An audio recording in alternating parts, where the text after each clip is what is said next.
कहते कहां लिखा है? तुम कितने पढ़े हो, क्या पढ़े हो? यहां वासुदेवा सर्वम से प्रारंभ होता है, जहां से गीता पूर्णता कहती है कि वासुदेवा सर्वमिति समहात्मा सुदुर्लभा। यहां से यहां की पढ़ाई शुरू होती है। वृंदावन धाम है, कलिशतंत्रोपनिषद में लिखा है, अमुक में अमुक लिखा है, तो तुम्हारी वहीं तक पहुंच है ना। तुम्हारी पहुंच है वृंदावन नवनिवृत्त निकुंज के महामहिम रसिकों की वाणियों में।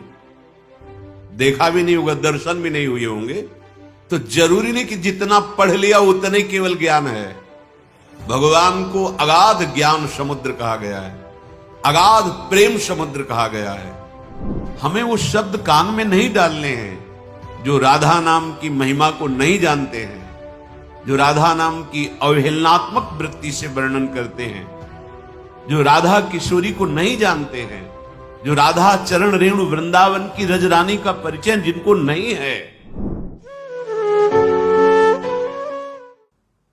हमारे आराध्य देव युगल सरकार, युगल को दुलार करने की पद्धति राधा चरण प्रधान स्वामिनी जी के इशारे से युगल सरकार की सेवा में तन्मय, प्रिया जी की रुचि में रुचि मिला करके लाडले लाल बलिहार रहते हैं। ये रहस्य है, ये महल का अद्भुत प्रेम है। वृंदावन नित्य नवनिवृत्त निकुंज ये स्वामिनी जी का महल है। बिना इस रज का सेवन किए बाहर से आप शास्त्र पढ़ करके और यहां की काट छाटो तुम्हारे बस की नहीं, ब्रह्मा के भी बस की नहीं। न देवैर ब्रह्मादेर न खलु हरि भक्तैर न सुहृदा। तुम क्या हो?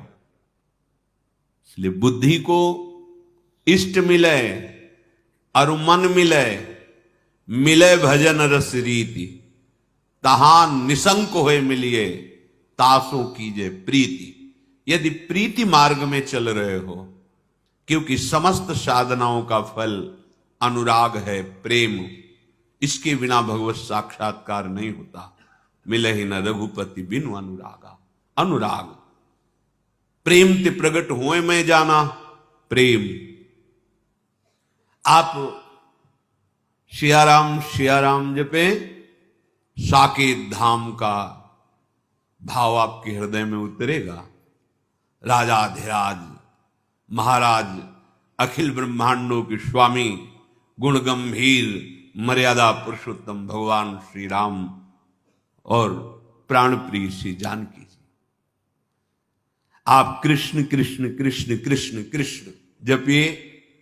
आपके हृदय में भगवत दासत्व श्री कृष्ण चरणारविंद में प्रेम स्फुरित होगा। हर नाम का अपना प्रभाव है। गुरु प्रदत्त उपासना में रंग गुरु प्रदत्त नाम मंत्र से आता है। अब जो प्रणव का जप कर रहा है उससे पूछो राधा नाम की महिमा, वो कैसे वर्णन कर सकते हैं? क्योंकि वैदिक सिद्धांत से चल रहे हैं, वेदांत में वर्णन है, गीता जी में वर्णन है। अब यहां जिनके नूपुरों की झनकार से अनेक मंत्र प्रकट होते हैं, जिनके नूपुरों की झनकार में प्रणव सहित विशेष विशेष मंत्रों का प्रादुर्भाव हुआ, वो है राधा किशोरी। ये भगवान शिव कृपा कटाक्ष में वर्णन कर रहे हैं। राधा कृपा कटाक्ष में अनेक मंत्र नाद मंज नूपुरा स्खलत, जहां उनके नूपुरों की झनकार से स्फुरित हो रहे हैं अनेक मंत्र। हम अपनी उपासना को समझें। हमें वो शब्द कान में नहीं डालने हैं जो राधा नाम की महिमा को नहीं जानते हैं, जो राधा नाम की अवहेलनात्मक वृत्ति से वर्णन करते हैं, जो राधा किशोरी को नहीं जानते हैं, जो राधा चरण रेणु वृंदावन की रजरानी का परिचय जिनको नहीं है, परम धाम श्री वृंदावन के रसिकों का परिचय जिनको नहीं। हमें नहीं सुनना उनकी बात, नहीं तो फर्क पड़ जाएगा। तभी कहा है इष्ट मिले और मन मिले, मिले भजन रस रीति, तहां निशंक होए। अर्थात और जगह मिले तो शंका हो जाएगी, निशंक होकर के उनसे मिलो जो रस रीति में हैं, जो आराध्य देव की उपासना में है। हमारे ही आराध्य देव विविध नाम रूपों से विराजमान। सबसे प्रार्थना है श्रवणेंद्रिय को सुरक्षित रखिए, कहीं ऐसे कोई विषैले शब्द न पहुंच जाए जो अनंत जन्मों में भटकते हुए हमें आज कृपा प्राप्त हुई है राधा राधा उच्चारण की, वो कहीं छूट न जाए। क्योंकि भ्रमात्मक स्थिति वाले जब बात बोलेंगे तो आपके अंदर भ्रम पैदा ही हो जाएगा। अगर चित्त का समाधान हुआ है तो कोई भी बोले संशय नहीं होगा, क्योंकि उस सब संशय निवृत्त वो खुद है। तो उसकी वाणी में वही निकलेगा जहां संशय की कोई गुंजाइश ही नहीं है। माना हमारे से दुश्चेष्टा होती है, मुझे कोई परवाह नहीं, ये बड़ी निष्ठा की बात है, बहुत समझने की बात है। देखो कल संतरणोपनिषद में लिखा है, अमुक में अमुक लिखा है, तो तुम्हारी वहीं तक पहुंच है ना। तुम्हारी पहुंच है वृंदावन नवनिवृत्त निकुंज के महामहिम रसिकों की वाणियों में। देखा भी नहीं होगा, दर्शन भी नहीं हुए होंगे, तो जरूरी नहीं कि जितना पढ़ लिया उतने केवल ज्ञान है। भगवान को अगाध ज्ञान समुद्र कहा गया है, अगाध प्रेम समुद्र कहा गया है। जहां भगवान शंकर जैसे महापुरुष वर्णन जब करते हैं तो कहते हैं अपनी मति के अनुसार, हे उमा मैंने भगवान का कुछ जस गाया है। अरे तुम खुद अपना खो दोगे जहां चल रहे हो, जिनके आश्रित हो वो जिनके आश्रित हैं, ये वो रस है। बड़े बड़े महान पदवी में प्राप्त श्री वल्लभाचार्य जी के कृपा पात्र, श्री विठलनाथ जी के कृपा पात्र, जो अष्ट छाप कवि जन हैं, महान भगवान के नित्य सखा स्वरूप को प्राप्त, उनकी वाणी उठा के देखो। वो तो लालजू को लाडले भाव से दुलार करते हैं और सखा भाव से देखते हैं, पर उनके पदों को देखो, वो अलग अलग पद ये वर्णन करते हैं कि लाल बिहारी के हृदय को आनंद प्रदान करने वाले लाडली जू के चरणारविंद। आप कहोगे आप राधा चरण प्रदान इसलिए ऐसा वर्णन करते हैं, लेकिन कहीं कोई श्री कृष्ण प्रेम प्राप्त करना चाहेगा तो गोरे चरणारविंद की नखचंद्र की छटा के बिना तुम श्याम सुंदर का अवलोकन ही नहीं कर सकते। यत पाद पद्म नखचंद्र मणि छटाया विस्फूर्जितम किमपि गोप वधुष्वदर्श। ये बुद्धि का खेल नहीं है, जहां उद्धव जैसे ज्ञानी भी घुटने टेक कर इस रज को प्रणाम करते हैं, बंदे नंद ब्रज स्त्रीणाम पाद रेणु अभिक्षुषा। वहां तुम कौन से ज्ञानी, कौन से शास्त्रज्ञ हो गए जो बृहस्पति के समान ज्ञानी हैं, वो भी मथुरा में बैठकर नहीं जान पाए वृंदावन की बात।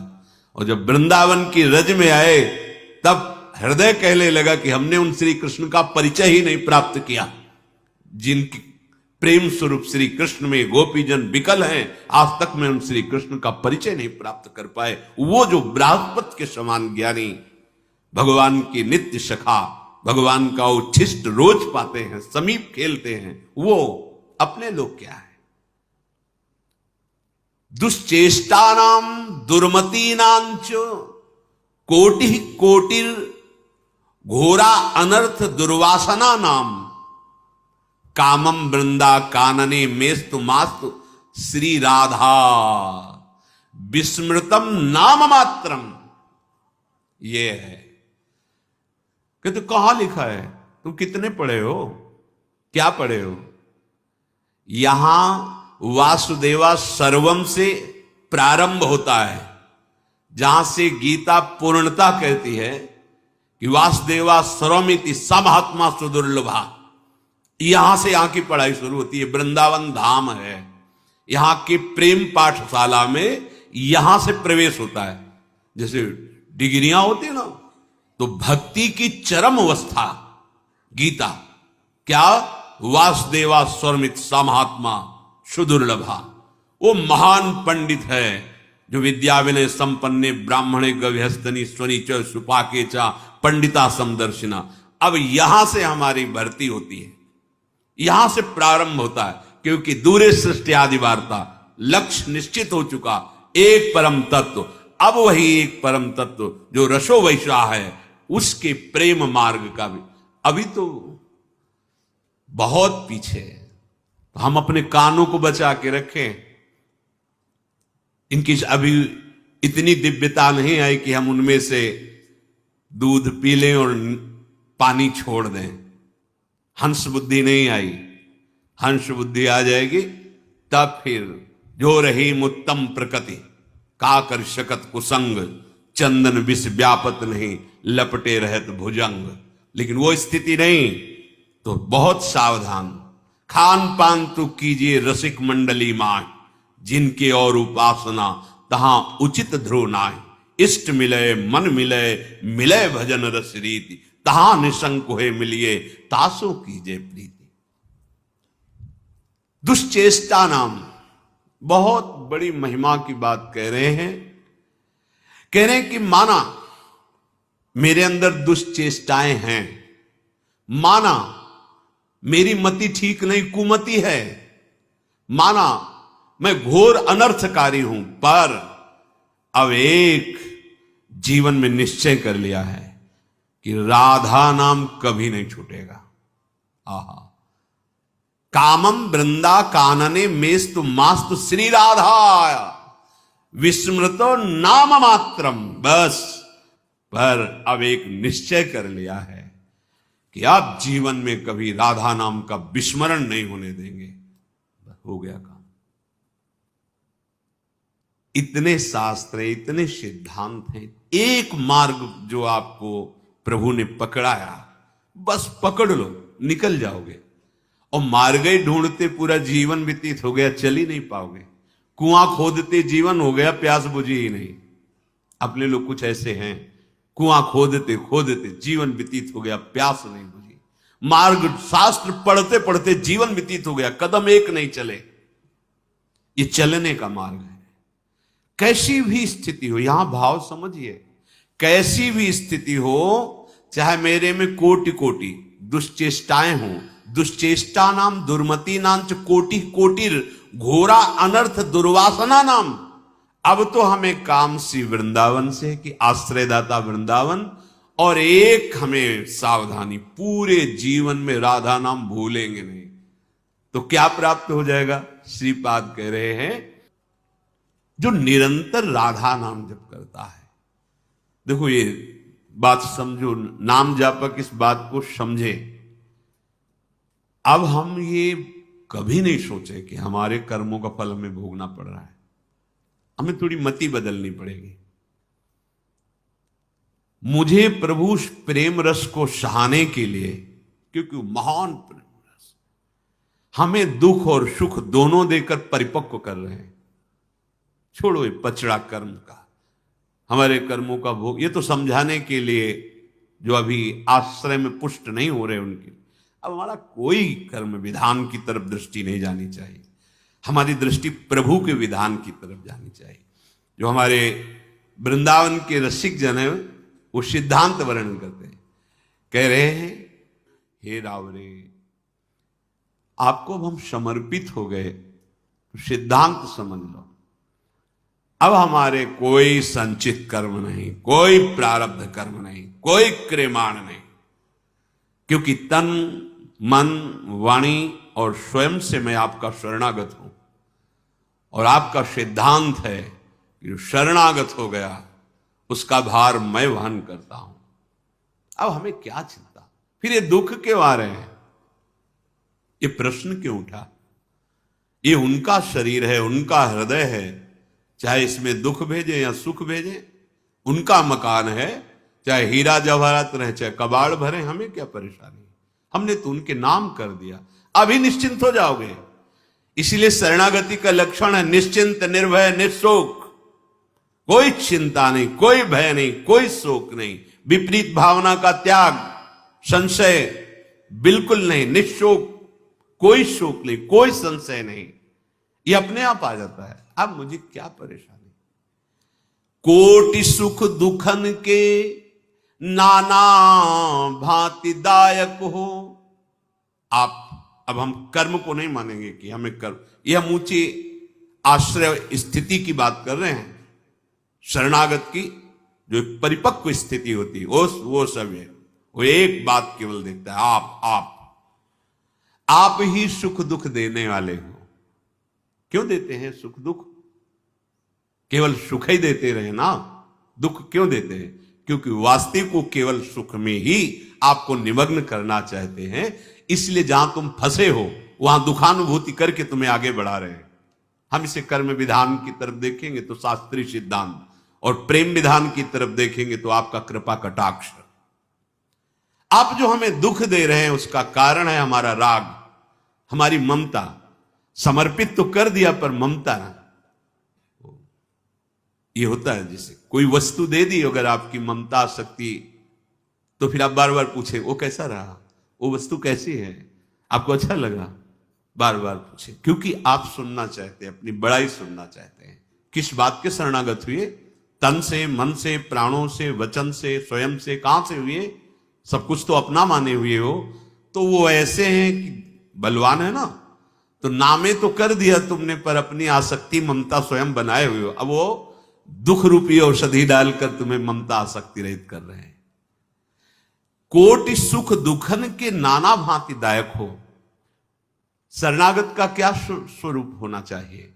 जो जो तुम दीजे सोई हमको कबूल है। अब जैसे आप रखोगे, बस ये स्थिति आना कठिन हो रहा है। हम जैसे चाहें वैसे तुम चलो। कौन बोल रहा है? शरणागत। किससे? शरण से। क्या प्राप्त कर पाओगे? मनमानी आचरण से क्लेश प्राप्त कर पाओगे, अशांति प्राप्त कर पाओगे। शांति और परमानंद, जो जो तुम दीजे सोई हमको कबूल है। जैसे हमें रखो वैसे हम। तुम देव और हम चाहे कछु और, या में हो तो रसाभास मेरी यही बड़ी भूल है। जो पे चित आई या को दुख अब दीजिए जो, सो तो दुख हमें कोटि सुख समतुल है। ये बात समझनी है। यदि आपको आ रहा है कि इसे विपत्ति और दुख में डाला जाए, तो हमें करोड़ों सुख के समान वो विपत्ति और दुख है, क्योंकि उसमें भगवदानंद की अनुभूति होगी। उसमें हमारी आसक्ति ममता भस्म हो जाएगी। जो प्रभु के चरणों में जाने में हमें बाधा पहुंचाने वाली थी, ये दुख, ये विपत्ति, ये अपमान हमारे हृदय में आग पैदा करके उस आसक्ति ममता को भस्म कर देंगे पक्का। आप चाहो कि इसे दुख दे, हम चाहें सुख, तो मार्ग ही बदल गया। फिर हम शरणागत कैसे? भक्तों ने तो ऐसा मांगा कि अगर हम स्वर्ग सुख चाहें तो आप हमें नरक जरूर भेजना प्रभु, कभी मेरी आस पूरी मत करना। ये चाह आपके बिलक कैसे हो गई? ये ऊंची की बात। अभी तो नाम जप करो, जो चाह है वो उनसे मांगो, मना नहीं करते। कामना या निष्काम जैसे भी बने, पहले भजन करो। ये हम स्थिति कहते हैं जहां से निकुंज लीला में प्रवेश होता है। जो पे चित आई या को दुख अब दीजिए जो, सो तो दुख हमें कोटि सुख समतुल है। स्वीकार करो, कोई प्रश्न ही नहीं रह जाएगा। बस यही कि हम अपनी मान्यता, अपना आग्रह, अपनी ममता नहीं छोड़ पा रहे हैं, इसीलिए ऐसा। परम सुख, परम सुख हर समय तुम्हारी सुख में स्थिति होगी। सोच नहीं, सुख में स्थिति होगी। आवश्यकता बस शरणागति के सोपान में आगे बढ़ने की है। क्या शरण में किया? दुख किसको मिल रहा है? अब जब ये प्रश्न करो तो कोई उत्तर नहीं है। जब प्रभु को समर्पित कर दिया है तो हम ना माने कि हमारे कर्म फल से आ रहा है। हमें प्रभु बलवान बना रहे हैं, हमारी प्रभु आसक्ति और ममता को नष्ट कर रहे हैं। दुख क्या है? एक माना हुआ भ्रम है। सच्ची माना हुआ भ्रम है। तितिक्ष ब्राह्मण एकादश स्कंद में उसको पढ़िए, वो अनुभव कर रहा है कि दुख है क्या। कोई कहता है कर्म का फल दुख है, कोई कहता है दैव का फल दुख है, कोई कहता है कोई अज्ञान से हमें दुख पहुंचा रहा। नहीं भाई, ये एक भ्रम है, माना हुआ मोह है, अज्ञान है। शुद्ध ज्ञान की स्थिति में आओ, कहीं कोई न दुख है न सुख है, परमानंद है, प्रसन्न आत्मा है, वो निरंतर महासुख में डूबा हुआ है। ये अध्यात्म है।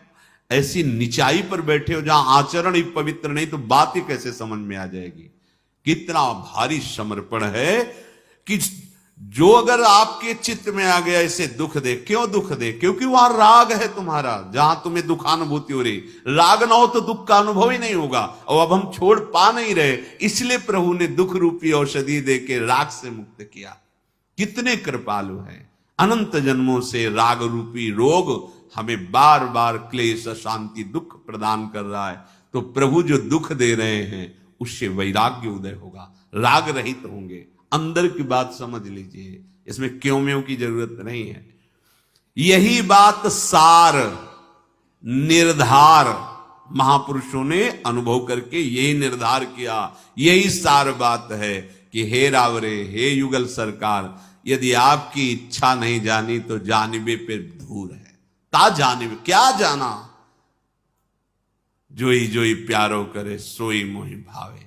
यहां से प्रारंभ है रस समुद्र चतुरासी जी, अर्थात आपका प्रारंभ यहीं से है हमारी उपासना का रसास्वादन। जोई जोई प्यारो करे सोई मोहि भावे। अब हमको अपनी परवाह नहीं रखनी। मेरे अंदर काम है, क्रोध है, लोभ है, मोह है, मद है, मत्सर है, पर पूरा मकान मालिक के नाम कर दिया।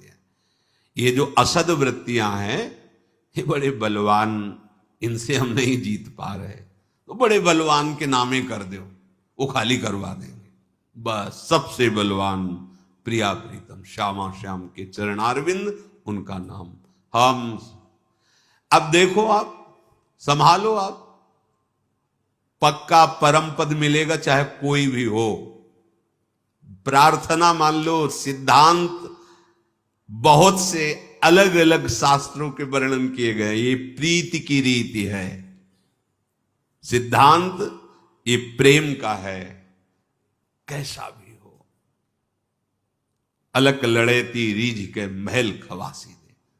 सुग्रीव जी से पूछ रहे हैं कि विभीषण जी आया है, क्या सिद्धांत है? ओए प्रभु, मुझे तो ऐसा लगता है नीति यही कहती है कि दुश्मन का भाई है, रहस्य लेने आया होगा, इसको प्रताड़ित किया जाए, बांध दिया जाए, ऐसा। भगवान बहुत करुणा में मर्यादा पुरुषोत्तम, बोले सखा नीति तुम नीक विचारी, पर तुम्हें प्रीति की बात नहीं बोलनी आई। तुम नीति की बात तो बढ़िया बोले, मम प्रण शरणागत भयहारी। अगर ये तुम्हारे अनुसार रहस्य लेने आए तो क्या रहस्य जानेगा हमारे बल का? जगमो सखा निशाचर जेते, लक्ष्मण हने निमिष मौतेते। और जो सभीत आवाज सरनाई तो रखियो ताही प्राण की। प्रीति की रीति रंगीलो ही जाले। सब नीतियां एक तरफ, उनका जो फल है प्रीति, ये प्रीति की रीति है जो रंगीलो ही जाने। केवल लालजू ही जानते हैं उसका निर्वाह करना, और तो जरा दोष देखेंगे धक्का मार के बाहर कर देंगे। ये ऐसे हैं कि ये दोष देखते ही नहीं, जरा सा अपनापन हो जाए सब निर्वाह कर लेते हैं। इनको छोड़ना आता ही नहीं हमारे प्रभु।